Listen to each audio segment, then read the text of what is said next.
Je pense vraiment qu'il va faire mieux que sa 7ème place, hein. C'était sa rentrée. Alors le terrain est peut-être pas assez lourd pour qu'il soit dans les 3 premiers, mais l'enlever du quintet serait peut-être trop risqué. Un Fabrice Fouché qui rentre, c'est souvent recommandable quand même. C'est peut-être la première qui peut être la bonne. Puis Philo Poto, donc le favori qui reste, enfin l'un des favoris qui reste sur 2 victoires, qui change un peu de contexte. Mais... Je trouve que c'est très bon signe de retrouver Philo Poto dans ce quintet parce que il était programmé, il est toujours d'ailleurs certainement pour participer au 7 décembre au prix Jean Lomain. Il aura un steeple qui lui conviendra certainement parfaitement, mais du coup si Marcel Roland l'a présenté au départ de ce quintet sur les haies, c'est qu'il doit penser qu'il est capable de faire l'arrivée avant d'aller sur son dernier objectif de la fin de saison et le prix Jean Lomain. En tout cas, il a un moral d'enfer et ça pour l'échafaudage c'est hyper important. Apaniwa doit se racheter un petit peu, mais Apaniwa c'est en plein sa saison, la saison automnale pour Yannick Fouin, c'est le 11. Ouais, la distance pas de problème pour elle. Et dans le bas du tableau, Kikounet, Parfum d'une reine. Est-ce qu'Hipster Paradise peut faire un numéro devant? On va voir si lui et Kevin Nabé vont faire du rythme.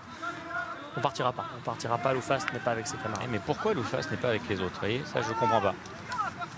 Voilà. Il n'est pas le seul, mais alors. Il n'était pas à la place où il souhaitait. Mais regardez, faites passer, vous avez raison, faire passer 18 chevaux là. D'accord, mais ils avaient le temps. Regardez, les jockeys sont au pas, enfin les autres sont au pas devant. Ils avaient le temps de rentrer. D'ailleurs, on les appelle, regardez. Et de redoubler après d'ailleurs. Ouais. On les appelle.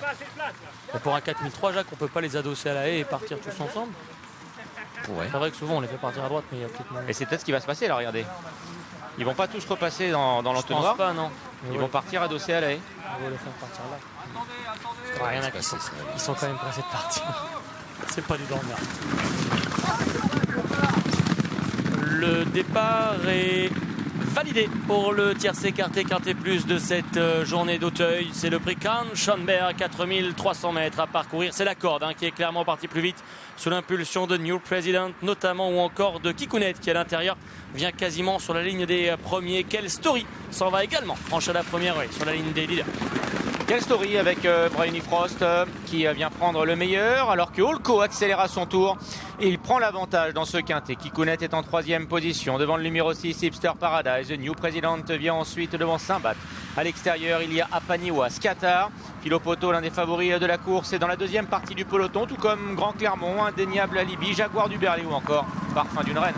C'est l'élégant Holco qui est au centre de la piste à l'avantage avec à son intérieur Quelle Story et Kikounet qui est monté de manière offensive, qui vient intégrer le trio de tête pour retrouver en 4e position New President qui galope à la hauteur d'Hipster Paradise. Derrière il y a Saint-Bat, il y a Apaniwa en dehors, Philo Poto au centre pour retrouver Iron Barks un peu plus loin, suivi de Grand Clermont. Parfum d'une reine est au cœur du peloton avec Scatar, avec en dehors le favori Jaguar du Berlay, dans son dos Loufast avec Indéniable Alibi. Et ce joli petit monde se dirige vers le tournant désormais